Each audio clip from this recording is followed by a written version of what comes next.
Min-jae shouldn't have come to the boutique himself. He had people for this, assistants, stylists, an entire staff whose job was to handle the trivial details of his meticulously curated life. In 12 years of running Korea's most powerful underground empire, disguised as the country's third-largest tech conglomerate, he'd never personally chosen anything for his weddings, his galas, his corporate events. But this morning, he'd woken up with a feeling he couldn't shake. A pull, a whisper in his bones that said, "Go yourself, today, now." He should have ignored it. The glass door of Elegance Bridal chimed as Min-jae pushed it open, and the scent of silk and fresh roses hit him like a memory he couldn't place. His security detail waited by the black Mercedes S-Class, visibly confused by their boss's uncharacteristic behavior. The boutique was small, intimate, almost sacred. Cream-colored silk panels adorned the walls, catching the afternoon light streaming through floor-to-ceiling windows. Wedding dresses hung like frozen dreams, lace and tulle and satin cascading in waterfalls of white. Crystal chandeliers cast soft, romantic shadows. Classical piano music played from hidden speakers, something melancholic and beautiful. This was a place where love was supposed to begin. Min-jae felt nothing. His wedding to Park Seo-yeon was in 3 weeks. 437 guests. Every major corporate executive in Seoul. The merger between his tech empire and her father's pharmaceutical conglomerate had already been announced. Stock prices had surged. His mother had orchestrated everything with surgical precision, and he'd agreed. Because it made sense. Because marriage to Seo-yeon meant stability, expansion, power. Because the woman he'd actually loved was gone, and he'd taught himself not to feel anything at all. "Good afternoon, sir. Welcome to Elegance." A young attendant approached, her smile professional and warm. She wore a sleek black dress, her hair pulled into an elegant chignon. "I'm here to select a wedding dress," Min-jae said, his voice flat, businesslike. "For my fiancée. I have her measurements."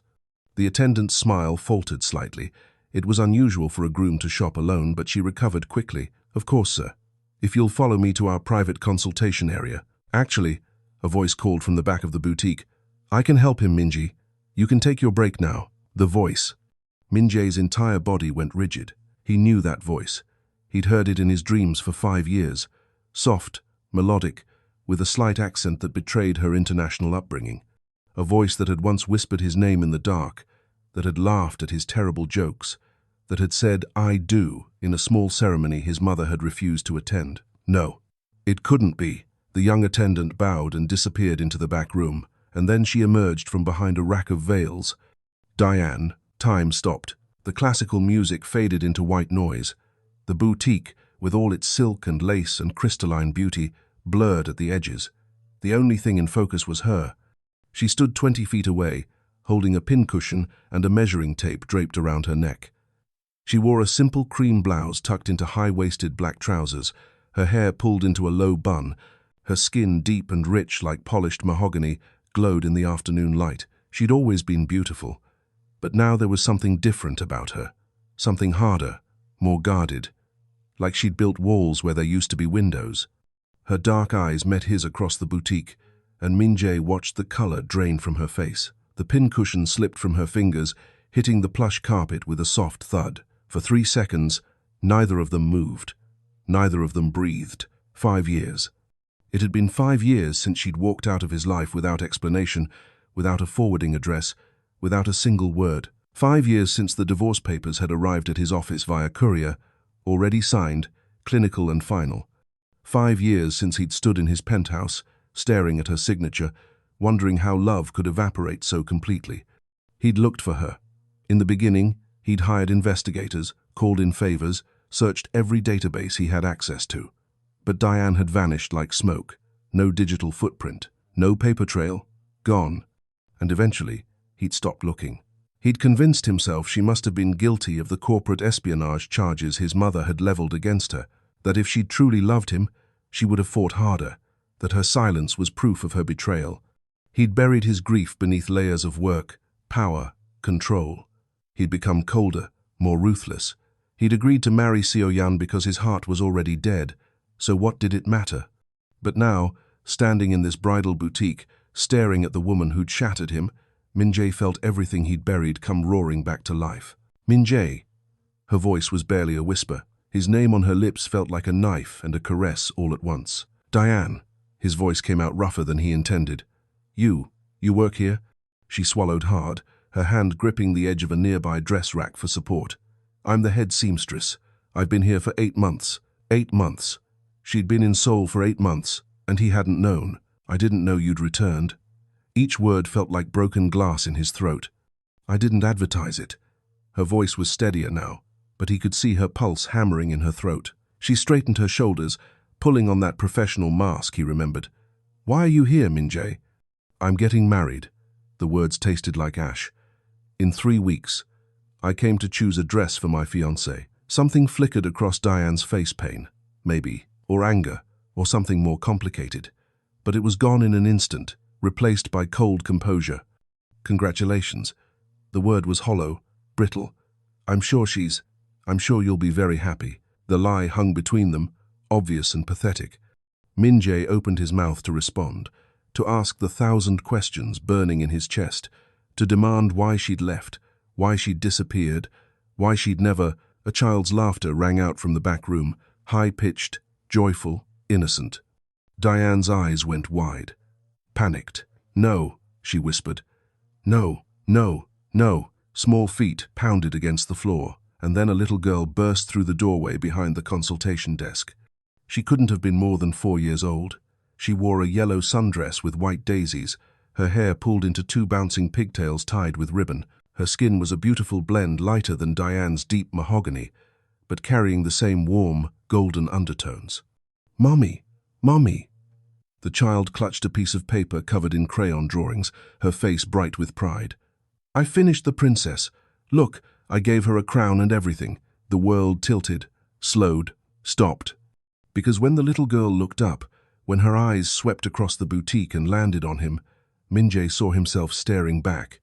Almond-shaped eyes, dark, intense, unmistakably Korean, the exact shape of his own, the same slight upturn at the outer corners, the same depth, the same soul. His eyes, in a child's face. The boutique spun. The classical music became deafening. His heart stopped, then started again, pounding so hard he thought his ribs might crack. No, it wasn't possible. But even as his mind rejected it, his body knew. Every cell in his body recognized her.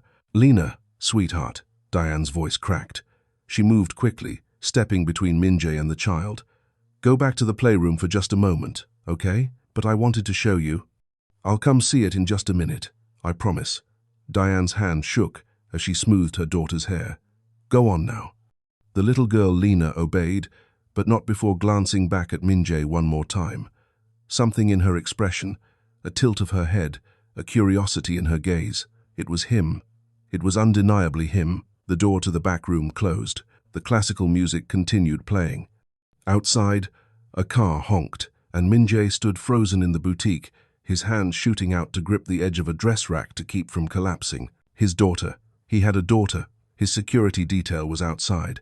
His fiancée was probably choosing flowers at this very moment. His mother was finalizing seating charts for a wedding that was supposed to happen in 3 weeks. And here, in this boutique filled with white lace and broken dreams, stood the only woman he'd ever loved hiding a child who had his eyes. Diane's face had gone pale, her lips pressed into a thin line. She looked like she might be sick. "Min-jae," she started. "How old is she?" His voice didn't sound like his own. It was hollow, distant, like it was coming from underwater. Diane's jaw tightened. "You need to leave." "How old is she?" "Leave. Now. Before." 4.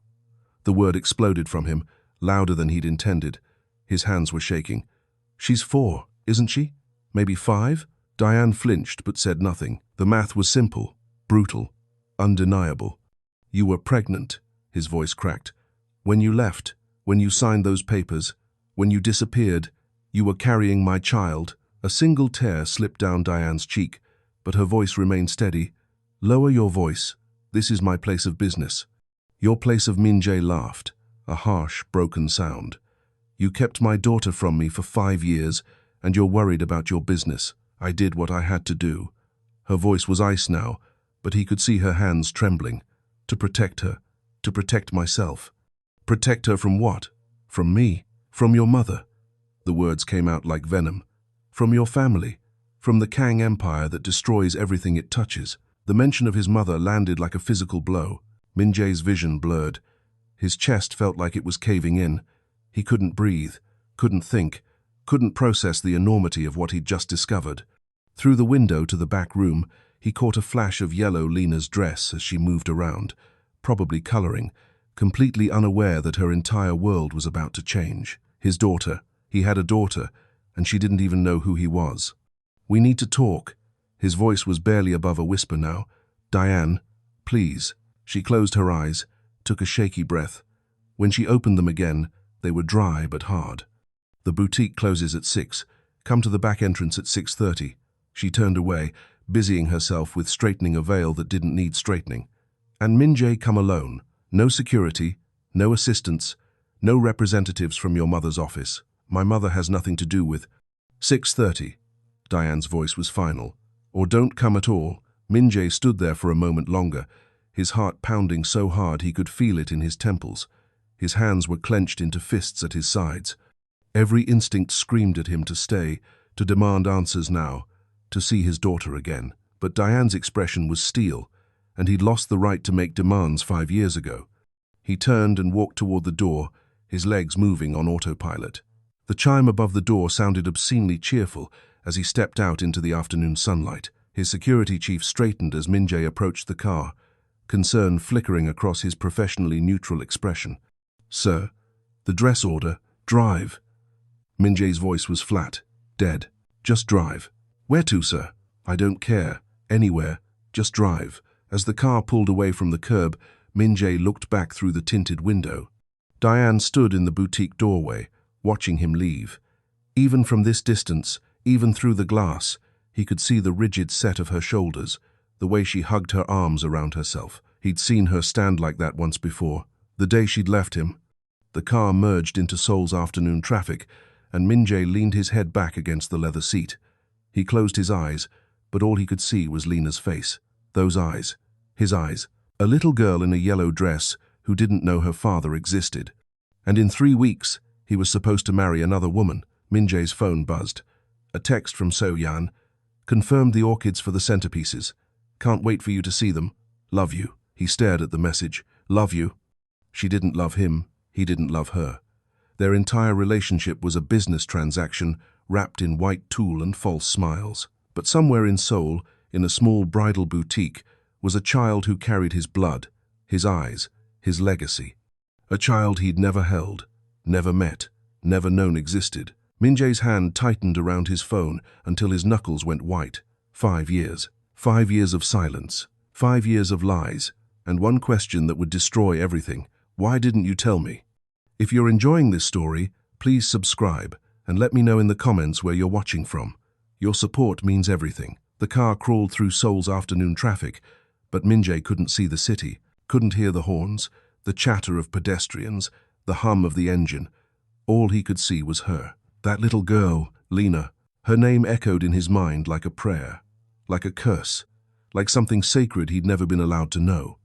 4 years old, maybe 5, which meant Diane had been pregnant when she left, pregnant when his mother had called her into that conference room at corporate headquarters, pregnant when the accusations had started flying: corporate espionage, breach of trust, betrayal, pregnant when the security footage had been presented, when the board had demanded her removal from Min Jae's life as a condition of his continued leadership, pregnant when Min Jae had stood in his corner office, looking down at the divorce papers she'd signed without contest, telling himself she must have been guilty all along, that if she truly loved him, she would have fought harder, that her silence was proof of her betrayal.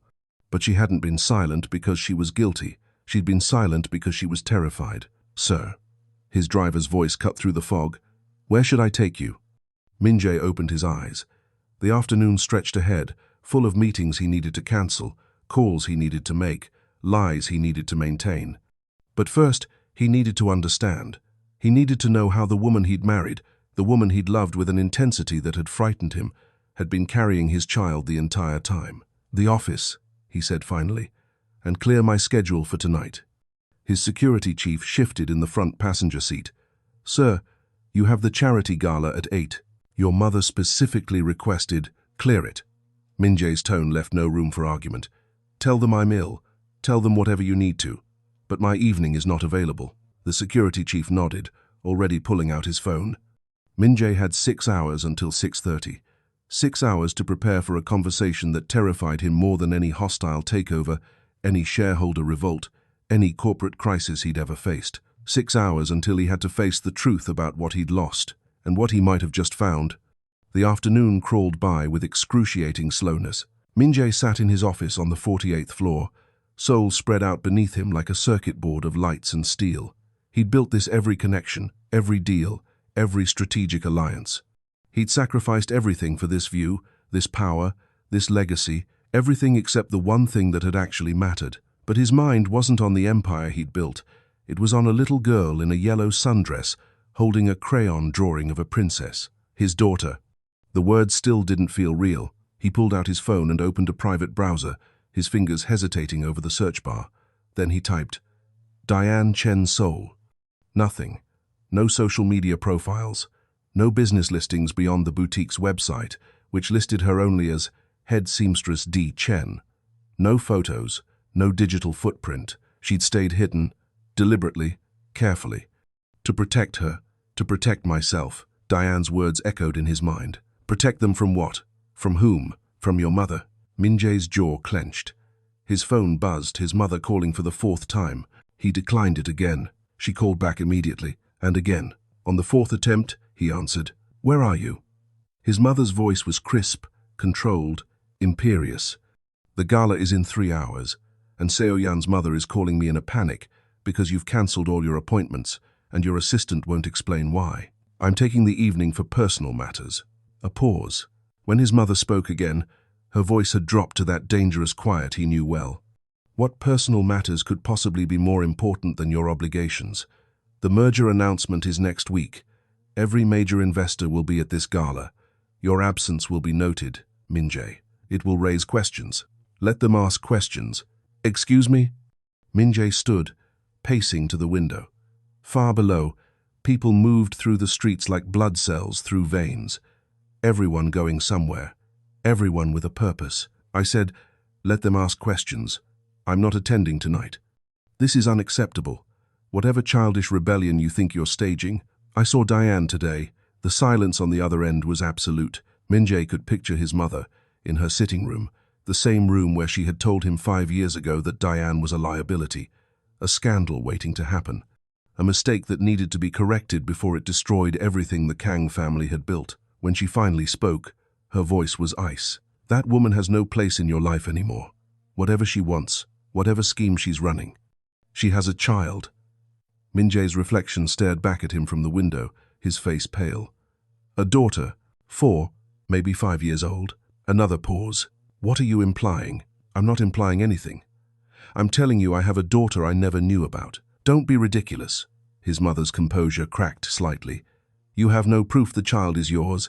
This is clearly a ploy for money. She has my eyes, mother. Min-jae's voice cracked. My exact eyes. Diane was pregnant when she left. When you accused her of corporate espionage. When you made her sign those papers. I saved your career. I saved this company from a scandal that would have destroyed everything your father built. You destroyed my marriage. I saved you from a disastrous mistake. His mother's composure finally broke. That woman was never appropriate for this family, for your position. A foreigner with no connections, no understanding of our world. She would have ruined you, so you ruined her instead. I protected you, as I always have, as I always will. His mother's breathing was sharp now, controlled fury barely contained. And if this child exists, if by some chance she is biologically related to you, it changes nothing. You have a wedding in 3 weeks to a woman who is actually suited to be your wife. You have responsibilities, obligations. I have a daughter, Min-jae closed his eyes, and I'm going to meet her properly tonight. If you pursue this, if you acknowledge this child, you will lose everything. The board will never accept it. Seo-yan's family will pull out of the merger. Your reputation, my reputation. Min-jae laughed, the sound bitter. 5 years ago, I let you convince me that my reputation mattered more than the truth. That corporate stability mattered more than the woman I loved. I'm not making that mistake again. You're not thinking clearly. You're emotional. I'm done with this conversation, Mother. I'll see you when I see you." He ended the call before she could respond. His hands were shaking. In 36 years, he'd never hung up on his mother, never directly defied her. The power she held over him, over the company, over every aspect of his life, had always been absolute, until now, until he'd seen Lena's eyes looking up at him from behind Diane's leg. At 6:15, Minjae's driver dropped him 2 blocks from the boutique. He walked the rest of the way, his coat collar turned up against the evening chill. The streets here were quieter than the commercial district where his office stood. Small shops lined the sidewalk, a bookstore, a flower shop, a restaurant with handwritten specials in the window. The kind of neighborhood where a person could disappear, could build a life away from the spotlight. The boutique's main entrance was dark, the cloister's sign facing out.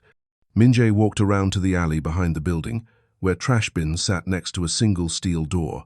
A light glowed above it. He knocked. The door opened immediately, as if Diane had been waiting on the other side. She'd changed out of her work clothes into jeans and a simple grey sweater, her hair loose around her shoulders. She looked tired, beautiful and tired and guarded in a way that made Minjae's chest ache. "Come in," she said quietly. The back room of the boutique was small, clearly serving as both storage and Lena's play area. Boxes of supplies were stacked against one wall, but the other side held a small table with coloring books, a bin of toys, and children's drawings taped to the wall. Minjae recognized the yellow dress from earlier, hanging on a hook near the door. "She's with a friend tonight," Diane said, following his gaze. "I thought it would be better if we talked alone first." Minjae nodded, not trusting his voice. Now that he was here, now that Diane stood 3 feet away from him in the place she'd built without him, he didn't know where to start. There were too many questions, too much silence to break through. Diane moved to a small counter with a coffee maker. "Do you still drink it black?" "Yes." She poured 2 cups, handed him one. Her fingers didn't touch his, but he caught her scent vanilla and sugar and something else, something that was just Diane, and the memories hit him so hard he had to set the cup down before he dropped it. Their first date, the way she'd laughed when he'd admitted he couldn't cook, the morning after their wedding, drinking coffee in bed while rain pattered against the windows, the last time he'd seen her, standing in his office doorway with divorce papers in her hand and tears streaming down her face. "When?" he asked, his voice hoarse. "When did you know?" Diane leaned against the counter, both hands wrapped around her coffee mug. "I found out 3 days after your mother called me into her office. 3 days after I signed the divorce papers." 3 days. Minjae felt his knees weaken. "You didn't tell me. How could I?" Diane's voice was steady, but her eyes were bright with unshed tears. "Your mother made it very clear what would happen if I stayed in your life. She showed me the fabricated evidence. She showed me how easily she could destroy my name, my career, and then she told me that if I was carrying your child, she would make sure that child never had a future in this country." The words hit him like a physical blow. "She threatened our baby. She said she would ensure any child I had with you would be labeled illegitimate, would be barred from the company, would never be acknowledged by the Kang family." Diane's voice finally broke. She said she would use her influence to make sure no school would accept her, no company would hire her when she grew up. That the scandal of your divorce and my betrayal would follow her forever. Diane set down her coffee cup, her hands trembling. She said the only way to protect your child was to disappear, to let you believe there was no child at all. Minjae sank into one of the small chairs at the children's table, his head in his hands. "I would have protected you, both of you." "No, you wouldn't have." Diane's words were soft but certain.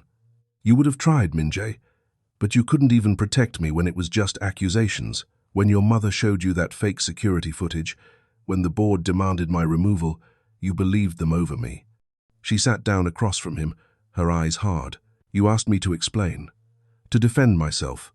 One conversation in your office, with your mother's lawyer present, and when I couldn't prove a negative, when I couldn't prove I hadn't done something I'd never done, you accepted their version of events." Diane's voice dropped to a whisper. "You chose them over me. What made you think you'd choose differently when it came to our child?" The truth of it was crushing. Minjae remembered that day, that conversation. He remembered the doubt that had crept in when Diane couldn't provide an alibi for every minute the files had allegedly been accessed. He remembered his mother's calm, reasonable voice, pointing out that love could blind a person, that sometimes the people we trust most are the ones who betray us. He'd wanted Diane to fight harder, to rage, to demand, to refuse to leave until she'd cleared her name. Instead, she'd gone quiet. She'd signed the papers his mother's lawyers put in front of her. She'd walked out of his life without looking back, and he'd let her go. I was pregnant, alone, and terrified, Diane continued. Your mother had made it clear she had the power and the will to ruin both of us. So I took what money I'd saved, I left Seoul, and I built a life where Lena would be safe, where she could grow up without the shadow of the Kang family hanging over her. For 5 years, Min-jae looked up at her, his vision blurred.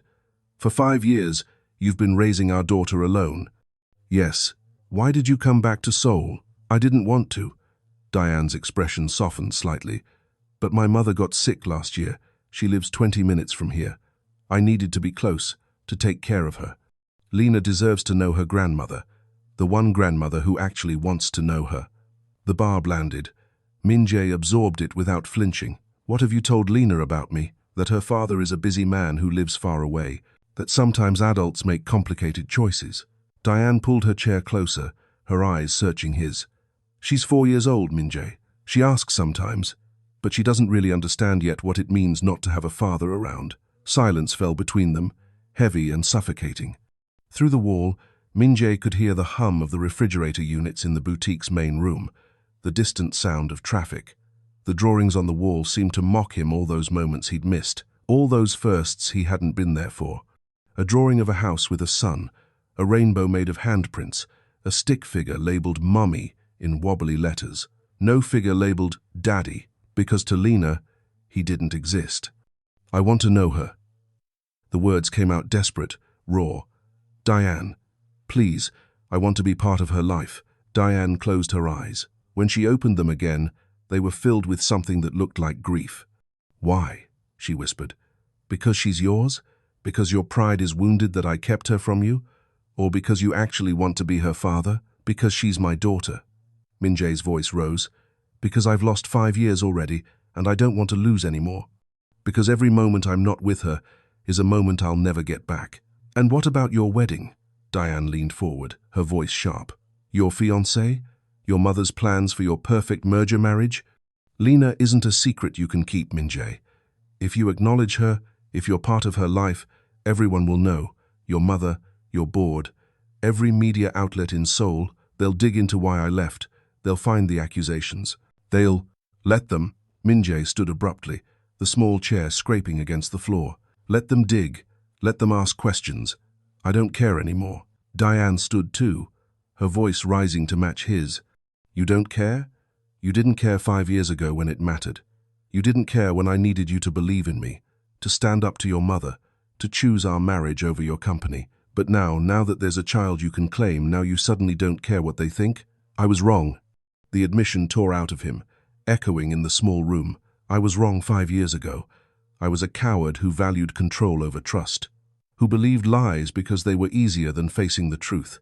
I let my mother manipulate me. I let the board intimidate me. I let you walk away because some part of me was too proud to fight for you. Min-jae's voice cracked, and I have regretted it every single day since. Diane's breath caught. Tears spilled over, running down her cheeks. Do you know what it was like? Her voice broke. Do you know what it was like to love you so much it physically hurt?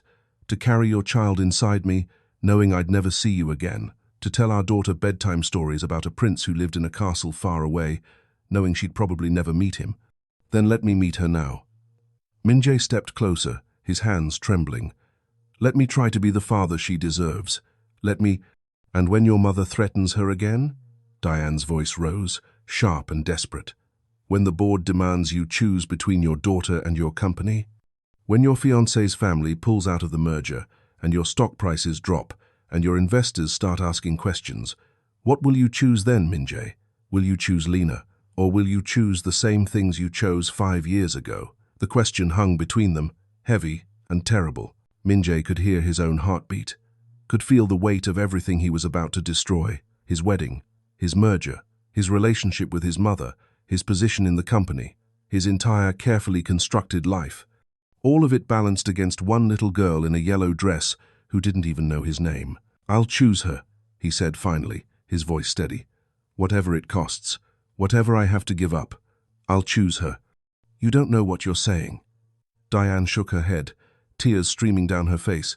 You don't know what you'd be giving up. I know I've already given up 5 years. I know I've missed her first steps, her first words, 4 birthdays, countless bedtimes. Minjae's voice dropped to a whisper. I know I have a wedding scheduled to a woman I don't love because it makes good business sense. I know my entire life is built on compromises and calculations and sacrifices. He met Diane's eyes. And none of it means anything. None of it has ever meant anything without you. Diane closed her eyes, fresh tears spilling down her cheeks. When she opened them again, they were red but dry. I can't trust you with her heart, Minjae. Her voice was barely audible. I can't trust you not to hurt her the way you hurt me. Then don't trust me. Not yet. Minjae pulled out his phone. But let me prove to you that I can be the man I should have been 5 years ago. Without hesitating, he pulled up his messages and typed, Seo-yan, I'm sorry. I can't marry you. The wedding is cancelled. He hit send before he could second-guess it. There, he said, showing Diane the screen. It's done. Diane stared at him, her eyes wide with shock. You just cancelled your wedding.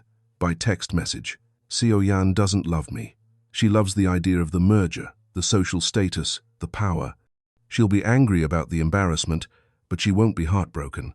His phone immediately started buzzing with calls. He silenced it. The only woman whose heart I ever broke was yours. Diane turned away, her shoulders shaking. Minjae wanted to reach for her, to comfort her, but he'd lost that right years ago. So he stood there, watching her cry, letting the weight of everything they'd lost fill the small room. She likes strawberries, Diane said finally, her voice thick with emotion. She's allergic to shellfish. She has nightmares sometimes about monsters under her bed, and the only thing that helps is when I sing to her. She turned back to face him, tears still streaming down her face.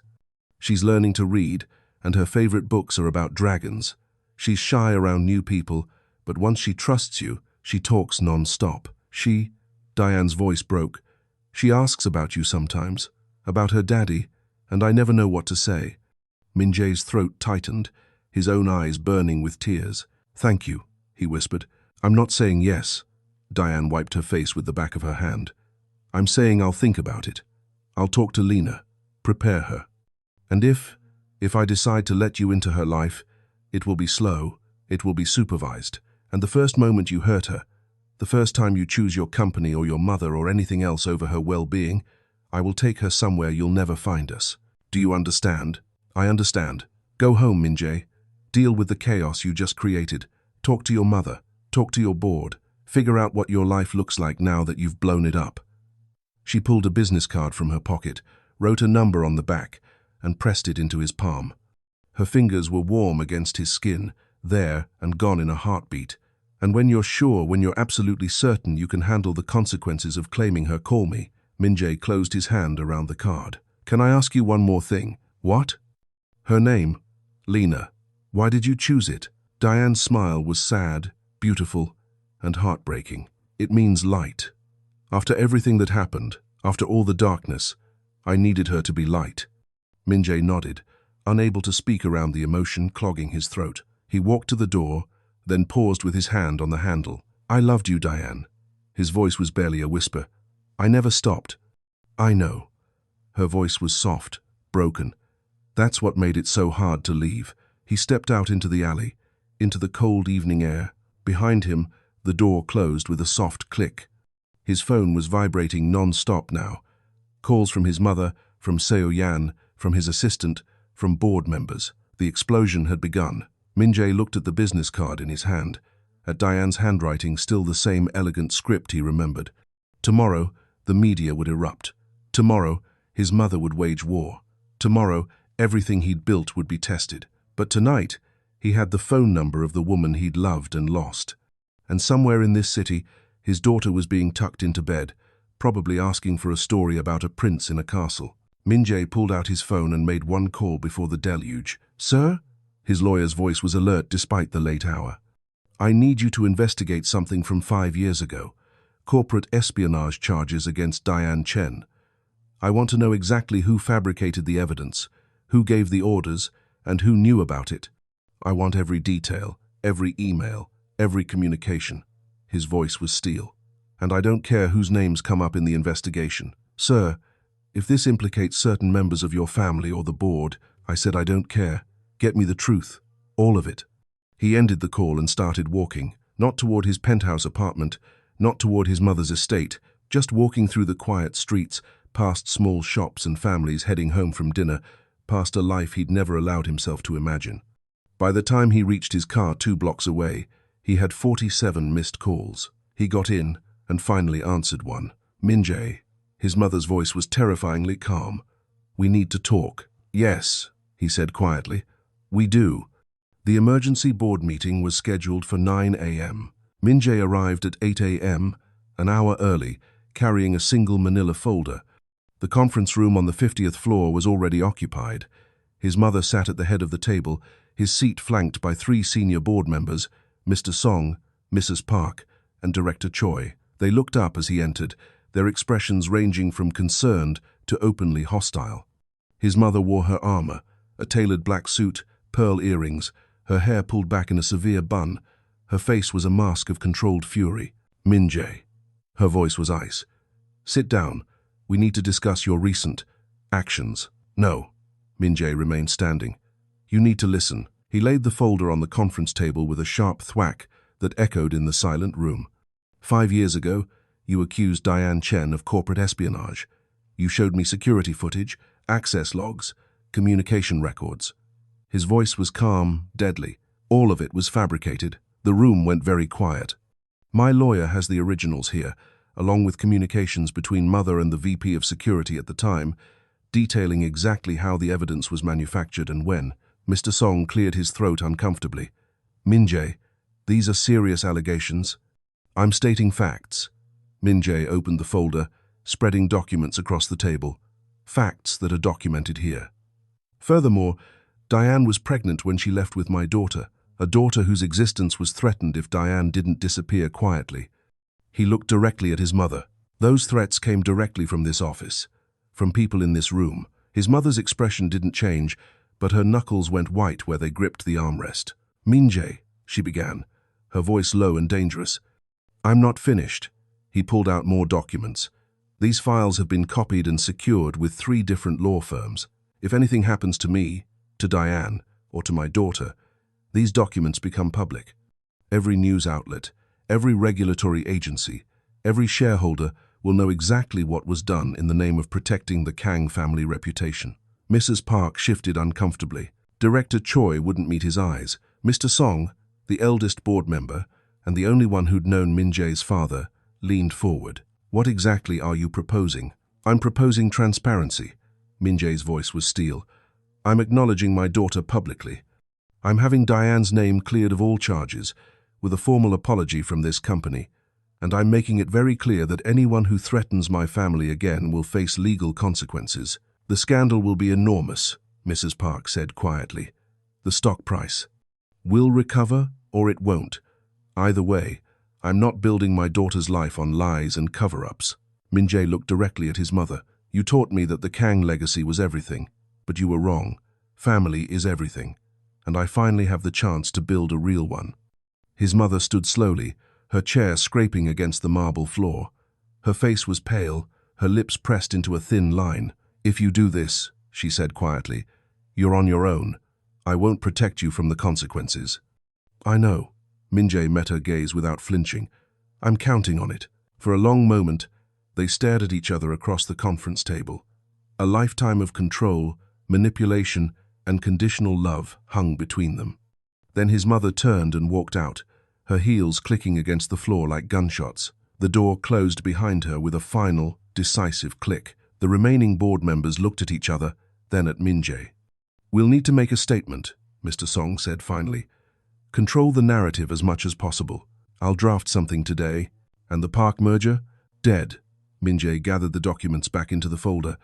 I'll handle the fallout personally.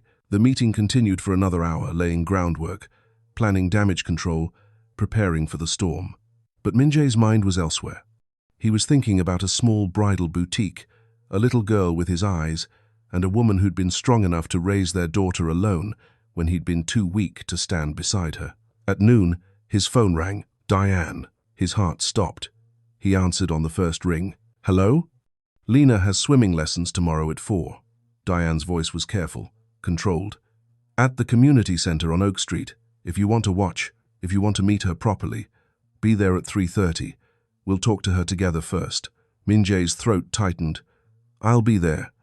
A pause. Min-jae? Yes? Don't make me regret this. The line went dead. Min-jae sat in his office, staring at his phone, and for the first time in 5 years, he felt something like hope. 5 years ago. The conference room was cold. That was the first thing Diane noticed when Min-jae's mother's assistant escorted her to the 49th floor. Not the executive floor where Min-jae's office was, but one level down, the legal floor. She should have known then that something was wrong. Mrs. Kang will be with you shortly, the assistant said, her smile professional but cold. Please, have a seat. Diane sat, her hands folded in her lap, trying to ignore the knot of anxiety in her stomach. Min-jae's mother had never liked her that much, had been clear from the moment they'd met, but they'd maintained a polite distance, a cold civility, until now. The door opened, and Mrs. Kang entered, followed by 2 men in expensive suits. Lawyers, Diane realized. Her anxiety spiked into fear. Mrs. Kang. Diane stood, bowing respectfully. I wasn't expecting. Sit down, Miss Chen. Mrs. Kang's voice was sharp. She didn't use Diane's married name, didn't acknowledge that Diane was her daughter-in-law. Diane sat. Mrs. Kang remained standing, looking down at her like a queen addressing a peasant. We have a problem, she said coldly, and you're going to help us solve it. One of the lawyers opened a briefcase and pulled out a tablet. He placed it on the table in front of Diane and pressed play. Security footage filled the screen. The timestamp read 11:47 p.m., 3 weeks ago. The location, Min-jae's private server room. And there, on the screen, was Diane, or someone who looked exactly like her, entering the room, accessing a terminal, and downloading files onto a USB drive. Diane's blood ran cold. I've never been in that room, she whispered. That's not I didn't. The access logs show your keycard was used. The lawyer's voice was clinical. The biometric scanner confirms your fingerprints. The files that were accessed contain proprietary technology.